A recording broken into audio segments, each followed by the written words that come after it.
Brandon. He's right here. What's up, guys? Yeah, and he is doing some amazing things. Brandon, just tell us quickly what you're doing here. Yeah, guys. So right here, this is my newest project. I guess I bought this one back at the end of October. Yeah. So in last year's tax season, which is a plus for Brandon, that helps me out in a lot of different ways. I'll tell you guys all about it. Yeah. But yeah, this is the first real deal of the year, and we're just gonna keep it rolling. Awesome, guys. Before we go into the video, this is Luka. Make sure you subscribe to the YouTube channel and hit the notification button so that you don't miss out on the next video. Great guys like Brandon coming on board. Brandon, where can people find you? Where can they find your YouTube? Yeah, for sure, man. So on top of subscribing and adding the notification bell to John's channel, you should go and do the same thing for mine. My channel is BFlips, Nice. FLIPZ. You can also find it probably under Brandon Hall. I got a couple videos out there about a flip that I did, about some wholesaling, bunch of different stuff. So go check that out. And I also have an Instagram, bhall3407. That's BHALL 3407. Awesome. So yes, we're gonna go in. He's gonna tell us all about this project, how he started, what he's doing now, and guys, just you are on the journey. And yeah, let's go in, man. All right, guys. So you can follow me in here. We'll take you around. I'll tell you a little bit about myself first, and then I'll show you guys the property more or less, and show you what we got going on. So a little bit about me. I'm 24 years old. I graduated from college, I guess it was 21, so right after COVID. Pretty interesting time in the world. I'm sure everybody has like a million different stories, but I didn't exactly know what I wanted to do. I went to school down in New York City. I played baseball at Wagner College, which is like a small Division I school. Yeah. I originally thought I was going to be a professional baseball player. A lot of people want to be professional athletes, right? Yeah. Didn't work out, which is totally cool. So from there, I went for finance and economics, and I was always good at math, always kind of smart, always worked hard, doing my own thing. And part of me was like, all right, go work on Wall Street. That seemed fairly enticing. I like stocks. I like money. I like, the fast-paced environment of that. Yeah. But as I took more classes and as I started to kind of do a little bit of my own research, I figured out a couple things, at least things that I guess would be my opinion. Yeah. But stocks in the world of stocks and bonds didn't necessarily provide the same ability to build wealth that I sought after. Especially the way that you can trade a stock and immediately make the money, as you can flipping a house and immediately make the money. Now, obviously, you can sell that stock and you can make that money, but it's just not really the same when you break it down on a fundamental level and a tax level. Yeah. So a lot of people buy real estate for tax advantages and for building long-term wealth and building up cash flow and stuff like that. To me, stocks only were there to build long-term wealth. Nice. So I was like, all right, what can I do? So I figured, I'll start my own company. I'll try to flip a house. I didn't have any experience whatsoever. I knew absolutely nothing. I couldn't have told you electric baseboard heat from forced hot water. Man, now you're fixing the whole house. For the most part, yeah. So, I mean, it does depend. I do a lot of this stuff myself.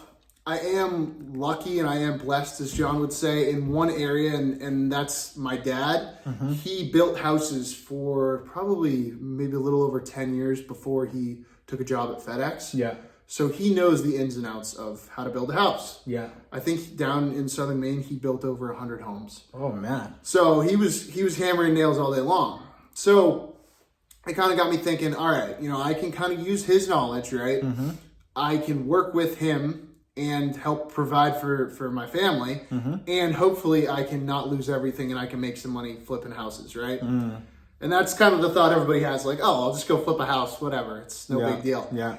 And truthfully, it's not. Anybody can do it, and I promise you that. Anybody that's watching this video can go out tomorrow, you can find a house, and you can flip it, and you can make some money.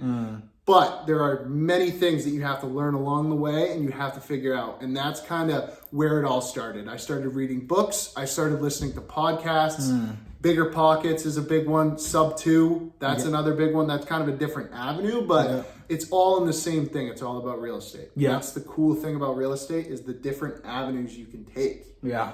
So tell us about your first deal. Like, what was your first deal? What was your first deal like? So my first actual deal, because I didn't have any money, to flip a house, you need something, right? Yeah. You can find lenders, but you can't lend away your earnest money deposit. Like you need some money to do it, and on top of that, you need capital to do the actual work, even if you're doing it all yourself, right? So I was like, all right. I worked as a bartender, and I saved up all the money that I earned, pretty much. And on top of that, I started trying to find wholesales. And John's talked a bunch about wholesaling on his channel, and that's an amazing way to start, and that's an amazing way to learn. Absolutely.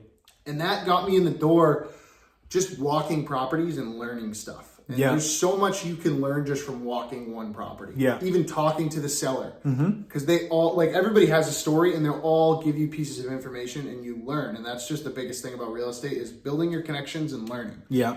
So that first deal I actually got from cold calling. It was a 3-unit in Biddeford. So you got into so as soon as you learned about wholesaling, you started calling some people. Yeah. Some sellers. Yep. Basically. And you got one. Yeah, I use PropStream, if anybody knows what PropStream is. Yeah. It's kind of like Batch Leads. That's another one. But it's basically like a giant data source.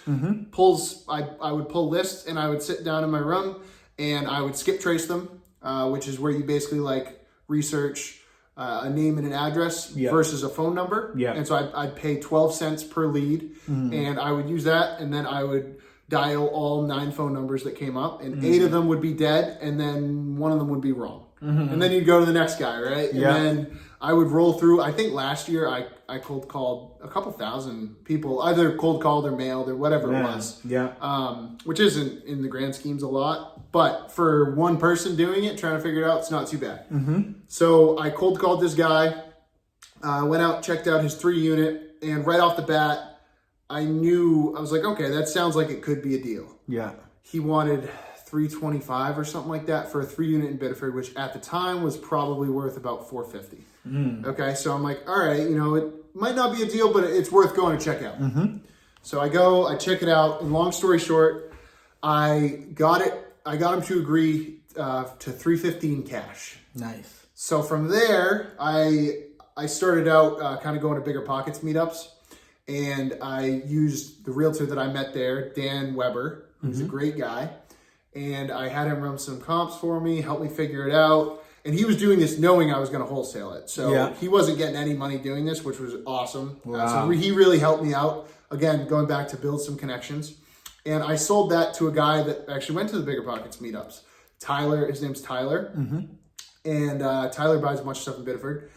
And he bought it for $315, and he agreed to pay me $10,000, which to a kid coming out of college that had no money, that's man. So your first wholesale deal was $10,000 cash. $10,000 cash, man. Yeah, man, ridiculous. Wow. So how did you go from wholesaling to now flipping this kind of property? Yeah, so I used that money. I wholesaled 2 more that year. Another one to Tyler, and one to a couple of investors that my dad actually did some work for.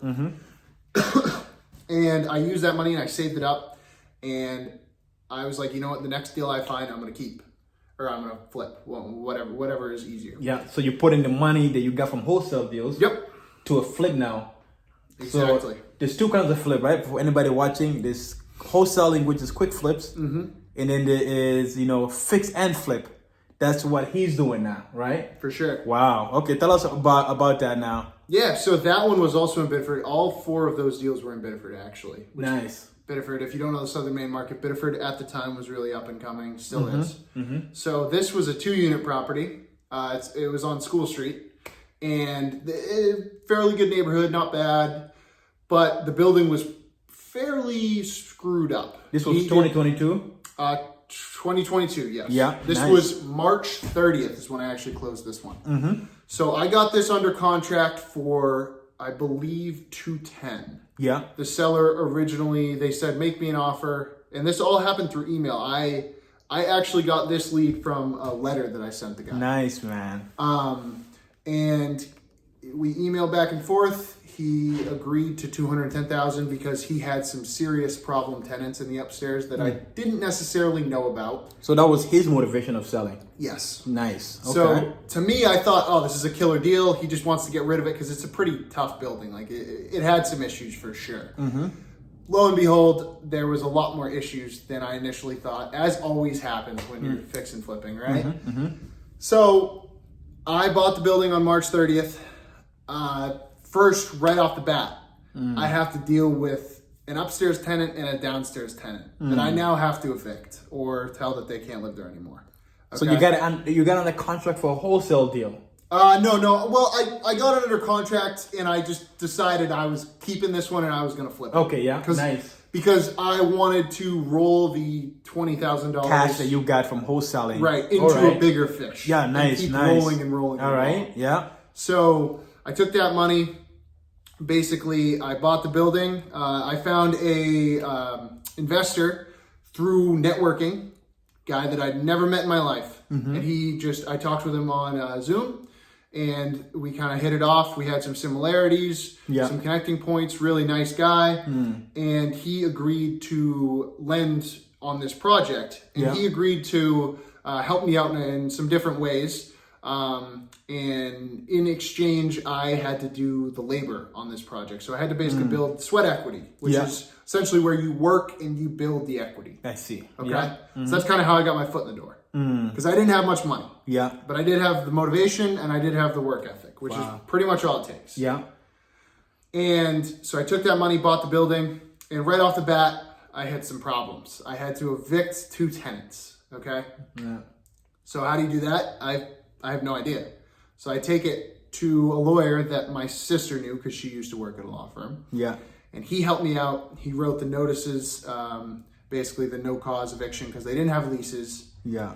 And the downstairs people agreed to leave. I agreed to pay them cash for keys, which is a concept where you essentially give them money to leave because it's going to help you both. It's kind of painful, but it's for the quickest way. 100%. Quickest way, cheapest way. Yeah. I promise you, evictions are costly. The upstairs people did not want to leave. So they were the problem ones. They were some crazy people, let me tell you.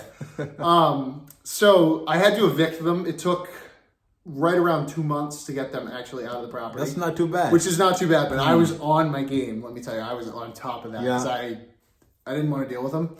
But I had to work on that property for 2 months with them basically wanting to chop my head off. So that was another issue that I was not very fond of. On top of that, a couple other struggles.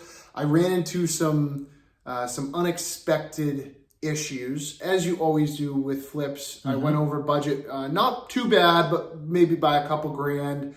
I didn't underwrite for a contingency, which you always should underwrite for a contingency because there's always, and by contingency, I mean, you don't plan on replacing all the windows in the property, but you have to because they're all rotted out. Yeah. Right? So something comes up that you don't learn until you're really poking into the property because you can't learn everything by walking through. Yeah.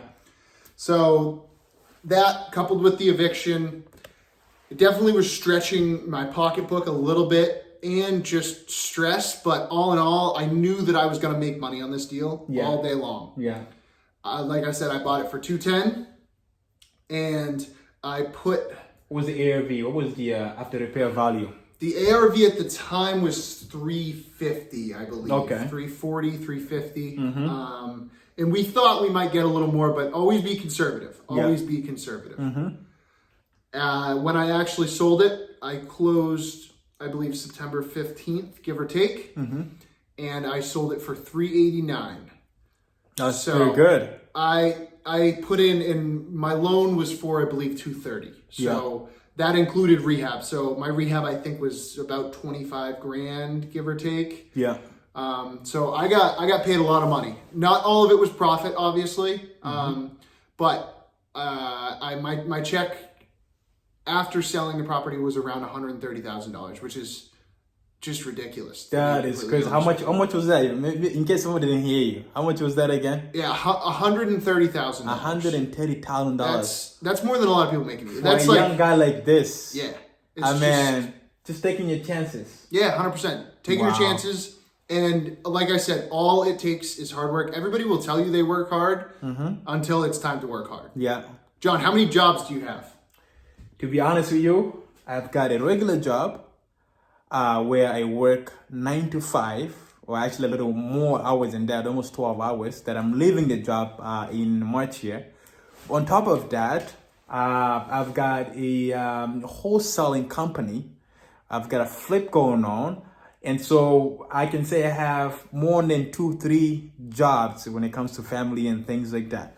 And so just putting in my hours as maybe 1 and 2 hours that I can get and just rolling with it. I'm sure you probably did the same thing. 100%. That's it. That's my point is you have to work hard. You have to do more than the average person, which is why the average person doesn't do this. So what makes you stand out? What makes you different? What makes your mindset different? Just tell us the mindset that you need to have. I think you gave us a little bit already. Yeah, for sure. I think the mindset goes back to playing college sports, but it just goes down to the internal drive. Mm-hmm. When your alarm clock goes off in the morning, either you get up and you go and do the work or you don't. And there's the only person that's in control of that is yourself. Yeah. The only person that has to look in the mirror at the end of the night and feel accomplished or feel like they didn't get anything done is yourself. Absolutely. So at the end of the day, you can say you're going to do it, and until you actually go out and you put that work in, you're not doing it. Wow. So tell us where you are now, obviously, and also a little bit about the vision where you're going. Yeah, for and sure. then we're going to go around the property so you can see what this guy is doing. And guys, I don't want to spoil the story. So he's going to tell you where he's going with his vision and in his life 5, 10, 20 years from now. And I'm sure we're going to do another video. So make sure you do subscribe and keep viewing those videos and keep following us. Keep following his YouTube channel. Make sure you subscribe to his channel. Was it B Flips? B Flips. Man, don't miss it out, all right? Yeah, man. So, yeah. So good tell us. Good stuff all around. Good stuff Absolutely. all around. I've seen his videos and he goes in deep. So just tell us, from that, 2 deals, now you put money into flip. You got a second flip. You made $130,000 cash. Now you've got another flip going on. That's where we are now, all right? Definitely. So we're going to show you around quick. Yeah. Before we go, do you want to say anything about this deal that's going on? How much you got it for, how you got it, how you acquired? For sure. So this one's off the MLS. Obviously, it's a different market. Mm-hmm.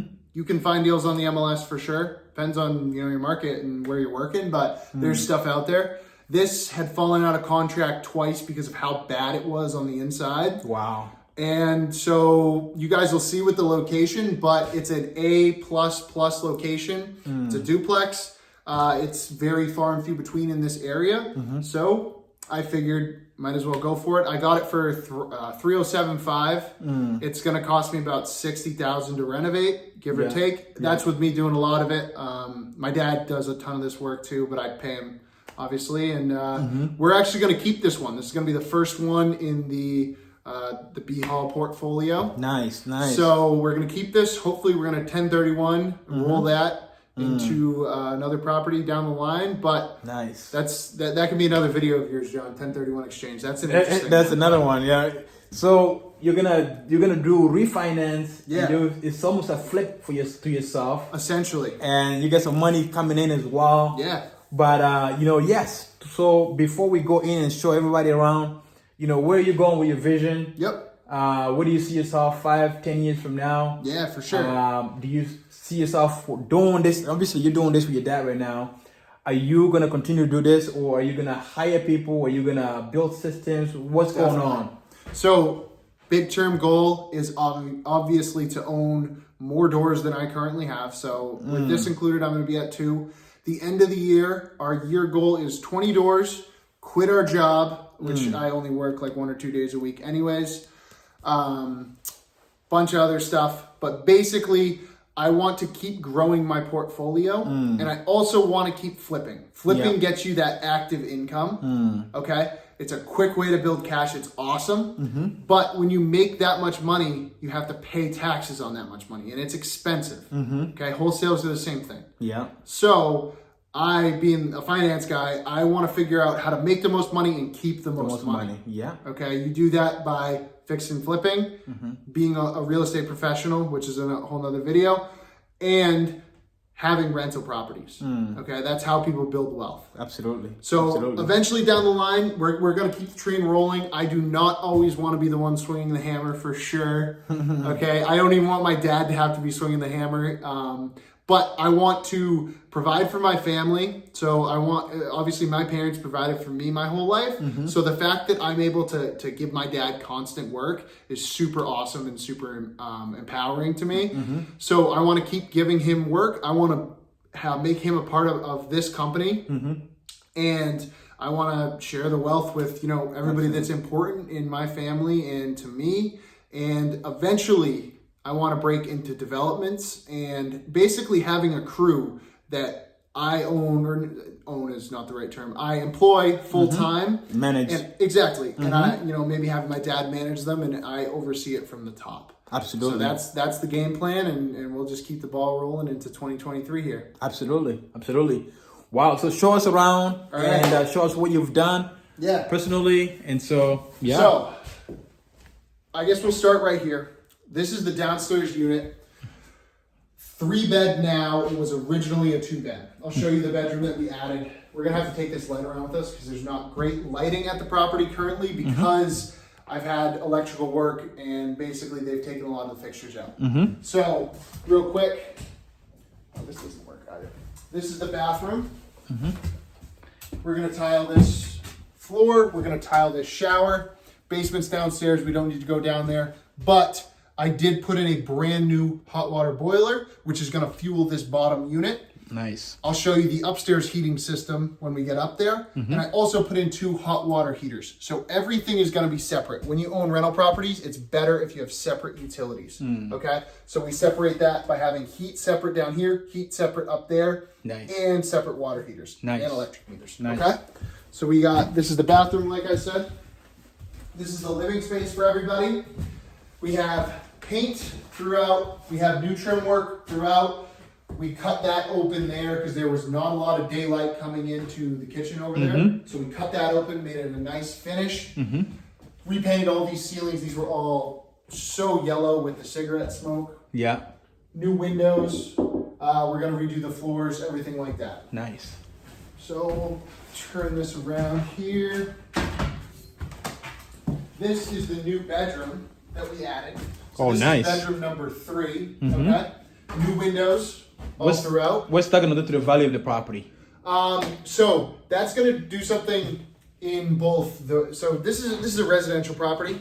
Okay. So normally when you'd add a bedroom into like a larger property, you'd look at it strictly as a cash flow or a cash flow point. But this makes it more functional for a modern family. A 3-bedroom unit is much more functional than like a 1 or a 2-bed unit. So this down here is 3 beds. That up there is 2 beds now. It used to be 1 and 2. Nice. So it's going to increase the ARV. It's hard to quantify exactly how much, but it does increase your cash flow as well. This probably gets me an extra $400-ish, and that probably gets me an extra $300 to $400. He's a smart man. I told you guys. So all we did to this room, literally all we did is made that a door. Right? That was just an open archway. We're putting a door in there. Nice. This door is already here. That's to the outside or to the common space. We made this closet. This was just dead space. Added new windows, painted everything, and that's that. Wow. We'll go back here. Turn on this light for you. This is the kitchen. Okay. So we got new appliances everywhere. We blew out this wall. At one time, there was a wall all along here. Okay, so the kitchen space was like that big. Not very big at all. Wow. Okay, so in order to maximize that with a 3-bedroom unit, we had to get rid of this wall. We put in a nice double laminated beam to support anything that's up there, even though there's really not much weight in it. It's just holding up this ceiling and joists. So we added this as a space with the kitchen. We're gonna have cabinets, we're gonna have dishwasher, we're gonna have the whole 9 yards. We leveled these floors all out, added new doors, new windows, new window trim, and this is obviously in the stages with drywall. We got a couple of recessed lights right here, so that's gonna really illuminate the space well. Nice. We got this light for you guys so you can see the back 2 bedrooms too. So this right here is one of the other bedrooms. All the bedrooms in these units are big. That wall at one time was completely rotted through. Like you literally could have ran through it. Did you guys had to put a wall, new wall? Put a brand new structural wall, structural beams, structural headers, whole 9 yards. Wow. Blew everything out. It was literally like poke through rot because of how long they let it rot like this. Probably 10 to 15 years of just letting water into the house. Wow. So we blew out all that, got rid of all the bad stuff, re-put up sheetrock, re-put up studs, beams, bunch of stuff. Repainted everything, and this room is pretty much completed minus the flooring. So all the tools are in here now, obviously, but new window, and basically new sheetrock. Over here. And how long are you guys into the project now? Ooh, I bought it October 30th. Okay. Yeah. Wow. So 3 months. 3 months. Yeah. This room is almost completely rebuilt. Wow. So this room was an addition, which at the time when they built it, I don't know when they built it, but they built it, I shouldn't say incorrectly. Well, they kind of did build it incorrectly. So what we had to do is we had to rebuild that back support beam because that's the exterior, that's an exterior wall. We had to rebuild, this is the wall on the other side of that room that we just looked in. We had to rebuild this whole wall all the way up. We had to rebuild all this ceiling. We had to sister up tons of rafters, joists, boxes, ridge beams. So basically everything that ties this room in structurally was messed up, and we fixed it. Wow. So this took quite a while to get done. This was probably the biggest issue with this property, but it's why we got such a good deal on it and why I theoretically will pull all my money back out and have a large equity stake in this for none of my own dollars. Wow. We did new windows, which if you ever want to know how big an egress window is, that's how big an egress window is. Wow. It's huge. Massive. It's absolutely massive. Wow. It makes it look beautiful. It does. So this is all painted up. This is mostly done. Again, flooring and some finishing touches. So flooring is the last thing. Flooring is, in my opinion, it's always last step. You get some people that do it a little differently, but I don't want to get paint on my flooring, man. Stuff takes longer. It doesn't actually take that long to install, but I don't want to get paint on it. So I always do flooring last. Yeah. Baseboards maybe last. Okay. So you're gonna take us upstairs quickly? Yeah, for sure. All right. This is the common space. This is literally just paint. Sheetrock up there. That was just open lath. So in these old houses, instead of drywall the walls, they have it's called lath and plaster. Basically boards and like the stuff that's inside the drywall paper. Yeah. So we did that. We put some trim up there, stuff like that. Look at the view, guys. Nice ocean view up here. This is a brand new window. Nice. The window that was here was all rotted out. You couldn't see anything on the outside. So we replaced that. All new trim. Got some new appliances over there. This is the upstairs heater. That's just a Rinnai, a propane Rinnai. So fairly cheap to install in order to separate everything off. So again, if I'm not paying the oil, that's a good thing. Because if I'm paying the oil, that's cutting into your cash flow. Yeah. So I wanted to separate everything off. Nice. So we painted everything up. These cabinets were existing. They're nice hardwood oak cabinets. Just repainted it? Repainted them. And when you do these, you really, when you want to make something look new and nice, you really have to take the time to prep the surfaces and really take the time to make it paintable and usable. So you really got to sand things down, you got to clean things well, stuff like that. So we did all that, prepped it really well, put a couple coats of a nice paint on, put some new handles on, and that's what they all look like before. That's what they look like now. Nice. So this is the bedroom that we added up here. Let's see if I can get it. This is the bedroom we added. So this was just a big open space before, but again, we got to make it more usable. We got to make more money. So we're capitalizing on the view. This wall is the wall from downstairs that was completely messed up. This is all rebuilt right here. And all re-sided right there and right there. Yeah. So to capitalize on that, we added this bedroom right here. About 80 square feet, so it's not a huge bedroom. Okay, we got a couple can lights going in too. But we wanted to basically make more money as the rental. So the way you make more money in rental is you have more bedrooms. That's just how it goes. Yeah. So this counts as a bedroom. It's big enough. It would be perfect for like a family with a child. This is a perfect child bedroom, or even just a single person that wants to stay in here. It's not a bad sized room. Egress window again, because they got to go in any new bedroom. Nice. And that's a little closet for them. So that's pretty much it. We can walk around the exterior, and I'll tell you guys a little bit about that if you want. Absolutely. All right. So this is a new door too. I usually try to do new exterior doors always, because doors and windows let out the most heat at a property. So if you replace them, you're helping your tenants out and you're helping yourself out. Absolutely. So this has all been re-sided. Wow. It's all new. So just waiting for paint. Yeah, it's just too cold to paint outside. It's all new siding.